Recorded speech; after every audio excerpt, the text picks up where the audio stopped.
अस्सलाम वालेकुम दोस्तों, मैं हूँ एडवोकेट अंसर पठान। आज मैंने माजी आमदार फारूक शाह साहब के द्वारा जो घोषित की गई प्रेस कॉन्फ्रेंस का हिस्सा बना और इसमें मैंने उनसे कुछ सवालात किए, जिनमें से मेरे कुछ सवालात थे, इसका बेबाकी से उन्होंने जवाब दिया।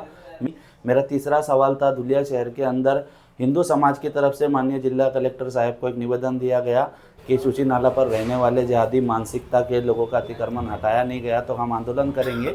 और मेरा चौथा सवाल था कि धुलिया महानगर पालिका के इलेक्शन के अंदर आपकी पार्टी अजीत दादा पवार की पार्टी राष्ट्रवादी कांग्रेस की तरफ से कब उम्मीदवार डिक्लेयर होंगे और किस तरीके से डिक्लेयर होंगे। इसी के साथ साथ मेरे कुछ पत्रकार दोस्तों ने सवाल किया हज़रत टीपू सुल्तान रहमतुल्लाह अलैह के जो यहाँ पर जो चौक बनाई गई थी उसको जो डिमोलिशन किया गया उसके बारे में बात हुई।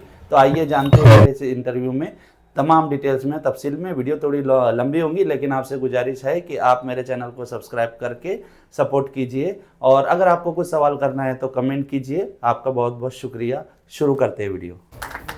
धुलिया शहर के अंदर हिंदू समाज की तरफ से दिनांक 18 दिसंबर को जिला अधिकारी साहब को एक निवेदन दिया गया था जिसमें सुशी नाले के अतिक्रमण को टारगेट किया गया था और धुलिया शहर के सुशी नाले पर जो लोग रहते हैं इनको जिहादी मानसिकता वाला इंसान कहा गया। इस वजह से जो धुलिया शहर में अतिक्रमण में रहने वाले हमारे लोग हैं, जो लोगों के दिलों में कहीं ना कहीं एक डर बैठ गया है कि इस तरीके से धुलिया में जो राजनीति चल रही है अब जिहादी कहना यहाँ पर भी शुरू कर दिया गया है और अतिक्रमण का मुद्दा इस महानगर पालिका की निवडणूक में बहुत ज़्यादा हाईलाइट हो रहा है। तो इसके लिए आपकी पार्टी की तरफ से और आपकी तरफ से क्या तैयारियाँ है और आप उन ऐसे लोग जो समाज के अंदर जो लॉ एंड ऑर्डर का उल्लंघन करने की कोशिश कर रहे हैं इन लोगों को आप क्या संदेश देना चाहते हो?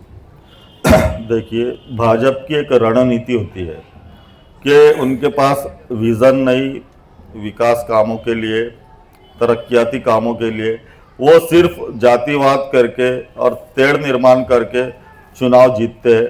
और हर चुनाव के वक्त आप लोग देखिएगा कि वो सिर्फ शहर का माहौल ख़राब करके हिंदू हिंदू मुस्लिम मुस्लिम करते हैं और उसमें जो हमारे जो ना समझ लोग हुए वो बहक जाते हैं और भाजपा की जीत हो जाती है एक तरफा।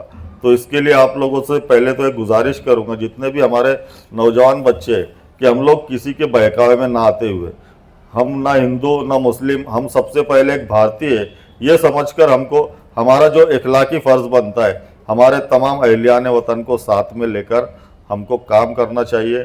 और ये जो उन्होंने जिहादी की बात की थी उसी वक्त मैंने कलेक्टर से भी बात की इस ताल्लुक से और एसपी से भी बात की है।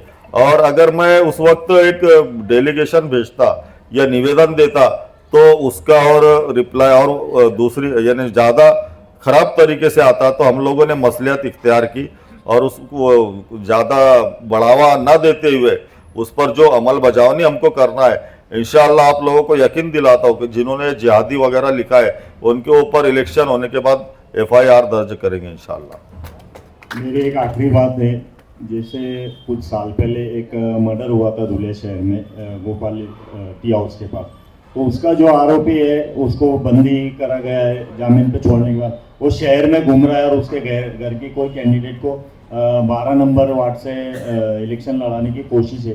तो ऐसा आप SP को मिलकर या IG को पत्र लिख के जो भी बातचीत करके उसको रोका जाए, उसको हद पार किया गया है, वो शहर में है, उसके लिए आपकी कोशिश होना चाहिए, मेरा मशवरा है। देखिए, जो कातिल है या मर्डरर है उसको चुनाव लड़ने से कोई भी रोक नहीं सकता, यहाँ तक कि अदालत भी उसको रोक नहीं सकती। लेकिन अगर वो हद पार है और शहर में रहता है तो आप उसका नाम बताइए, फ़ौरन आप बोलेंगे तो 1 घंटे के अंदर वहाँ गाड़ी भेजता हो और उसको गिरफ्तार करेंगे। लेकिन किसी को चुनाव लड़ने से रोका नहीं। कभी धुलिया के मुसलमानों के नज़रिए में उनके न्याय वो हक के लिए लड़ने वाली छवि रही है और आपके कामों के बारे में कोई सवाल नहीं कर सकता है।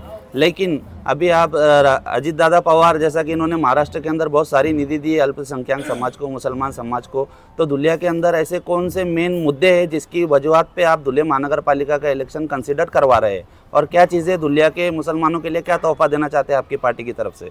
देखिए, मैं पहले भी इसके पहले बताया आपको कि मैं झूठे वादे नहीं करता और मैं बोलता नहीं हूँ।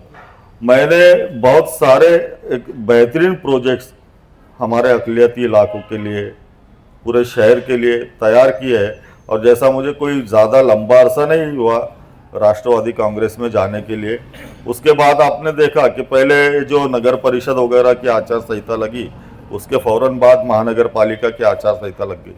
मेरे प्रोजेक्ट्स तैयार है और अच्छे अच्छे काम मैं अपनी कौम और समाज के लिए करना चाहता हूँ और करके रहूँगा इंशाअल्लाह ताला। जो मैंने इतनी बड़ी कुर्बानी दी है, जो मैंने अपना पॉलिटिकल करियर दांव पर लगाकर राष्ट्रवादी कांग्रेस पार्टी में प्रवेश किया हूँ, वो सिर्फ अपनी कौम और समाज के मुफाद के लिए, और वो मैं हासिल करके रहूँगा इंशाअल्लाह ताला। जैसा कि आपने टीपू सुल्तान सर्कल बनाया था, उसको मस्मार किया गया, तो उसके बारे में आप फिर से नामकरण के लिए या सर्कल के लिए क्या प्लान है आगे का? देखिए, अगर हमारी छोटी सी एक मांग के लिए अगर शहर के लाखों लोगों का यानी नुकसान होता है, अगर आपने देखा कि एक नासमझ लीडर ने एक मर्तबा नबी पाक सल्लल्लाहु अलैहि वसल्लम की शान में बेहुरमती हुई थी, तो वहाँ कलेक्टर ऑफिस में जाने के बाद यहाँ पर एक मॉब जमा किया था और उसका यानी माहौल बहुत ख़राब हुआ था। उससे हासिल तो कुछ भी नहीं होता। तो जो हमको करना चाहिए, तवाब भैया जैसा मान लो कोई शख्स ने अगर गलती की है, हमारे मज़हब के खिलाफ बोला है या हमारे के, तो उसको सज़ा होना चाहिए, ये हमारा मकसद होता है। लेकिन उसको बढ़ावा देना और सिर्फ यानी मज़हब के नाम पर वोट हासिल करना, और मैं मज़हब को मानने वाला हूँ। अभी आप देखो, ये जो इम्तियाज़ जलील वो बोले नबी पाक सल्लल्लाहु अलैहि वसल्लम की शान में गुस्ताखी हुई, बोले इसलिए हम वो रैली निकालेंगे। रैली निकाला भैया तूने, कई हज़ारों नबी पाक सल्लल्लाहु अलैहि वसल्लम के लिए तो लोग अपनी जान भी देंगे, तो वहाँ पहुँचने की तो बात दूर, वो कोई तेरे नाम से नहीं आए, वो नबी पाक सल्लल्लाहु अलैहि वसल्लम की मोहब्बत में लोग आए। लेकिन वहाँ जाने के बाद क्या हासिल हुआ आप बताइए? FIR हुई, जो तुम्हारी मांग थी कि भाई FIR होना चाहिए। अगर तो इतना शोबाजी ना करते हुए हम जैसों को बोलता है, यार हम 2 दिन बैठ जाते कलेक्टर के ऑफिस के सामने तो उनको गुनाह नोंद करना पड़ता। हाँ, लेकिन सब ये सियासत मजहब के नाम पर नहीं करना चाहिए ना। ऐसे कई मामला आए, यहाँ पर भी कुछ यानी पीछे भी एक मर्डर हुआ था, उस वक्त भी हमारे कौम समाज के लोग आए, बोले साहब ऐसा ऐसा। मैं बोला आप लोग इत्मीनान रखो, आपको चाहिए आरोपी पे गुना दाखिल होना चाहिए, आरोपी अरेस्ट होना चाहिए, हमने करके लिया। लेकिन मजहब के नाम पर सियासत नहीं करनी चाहिए। उसमें हमने देखा पिछले टाइम भी औरंगाबाद में फसाद हुआ, इम्तियाज जलील ने वो सब मोर्चे वगैरह बुलाया, ये किया, 2 नौजवान शहीद हुए उसमें। वैसे ही अभी यहाँ टीपू सुल्तान का जो सर्कल का मामला था हाफिज भाई, उस वक्त अगर मैं चाहता तो उनको हाथ भी नहीं लगाने देता था। लेकिन उसमें क्या होता, उस वक्त ऐसा माहौल था कि रात में कई हजारों नौजवान इधर खड़े थे उधर खड़े थे, और अगर मैं उनको जरा भी ऐसा आह्वान देता या अपील करता तो माहौल खराब हो जाता था और गैर लोगों को उसका एक इशू मिल जाता और माहौल खराब होता, कई नौजवानों की जानें जाती। इसलिए हमने मसलियत इख्तियार की। मेरा सवाल ये नहीं था कि वो मस्मार किया गया, मेरा सवाल ये था कि जैसे टीपू सुल्तान रहमतुल्लाह अलैह जो है फर्स्ट फ्रीडम फाइटर है, जो देश के लिए अपनी जान दिए, तो उनके जैसे नाम से कोई ना कोई चीज़ मंसूब होना चाहिए हमारे। जबकि जैसे गांधी जी के नाम से है, और भी बहुत सारे फ्रीडम फाइटर लोगों के नाम से, कहीं चौक है, कहीं पुतले है, कहीं सर्कल है, लेकिन टीपू सुल्तान रहमतुल्लाह अलैह ऐसे है कि जो पहले फ्रीडम फाइटर है, सबसे पहले अपनी जान दी, लेकिन उनके नाम से अपने शहर में कुछ नहीं है। तो मेरा सवाल ये है आपसे कि आपका क्या प्लान है आगे इनके बारे में? देखिए, अभी मैंने इसके पहले ही बताया, जो भाजपा है इसको हर तरह से सब मालूम रहता है, लेकिन सिर्फ लोगों को गुमराह करने के लिए, जाति तेड़ निर्माण करने के लिए हजरत टीपू सुल्तान रहमतुल्लाह अलैह ये जो थे, इन्होंने कभी किसी समाज के विरुद्ध में काम नहीं किया, कभी हिंदू समाज के खिलाफ कभी कोई काम नहीं किया। फ्रीडम फाइटर थे, मिसाइल बनाने वाले सबसे पहले शख्स जो हमारे टीपू सुल्तान रहमतुल्लाह अलैह थे, और उन्होंने अंग्रेजों के खिलाफ सबसे पहले आवाज उठाई।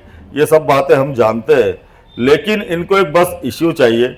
अभी एक बात जो ये जो चल रही है वंदे मातरम, इसका भी अच्छी तरह के उनको मालूम है कि जो एक मुसलमान रहता है वो अपनी माँ को भी सजदा नहीं करता सिवाय अल्लाह के। हाँ, ये बात जरूर है कि अपने वतन के लिए हम अपनी गर्दन कटाने के लिए तैयार है, हम जान देने के लिए तैयार है, ये सब बातें उनको समझती है।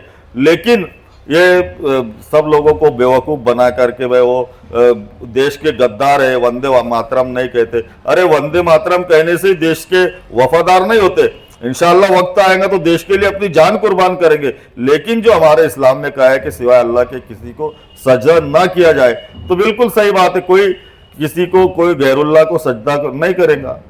लेकिन जहाँ कौम के जब देश की बात आई तो देश की रक्षा में हम अपनी जान देने के लिए तैयार हैं। ये वीडियो काफ़ी लंबी हो रही है, इसके लिए आप लोगों से गुजारिश है कि मैं इसके बाद में एक नेक्स्ट पार्ट रिलीज़ करने वाला हूँ, और नेक्स्ट पार्ट के अंदर दुलिया के बहुत सारे लोगों ने माननीय माजी आमदार साहब से बहुत सारे सवालात कीजिए, जिसके जवाब आपको मिलेंगे। उम्मीद है कि आप जो मेरे चैनल पर कंटिन्यू बने रहेंगे और इसको सब्सक्राइब करके मेरा सहयोग करेंगे। जय हिंद, जय महाराष्ट्र।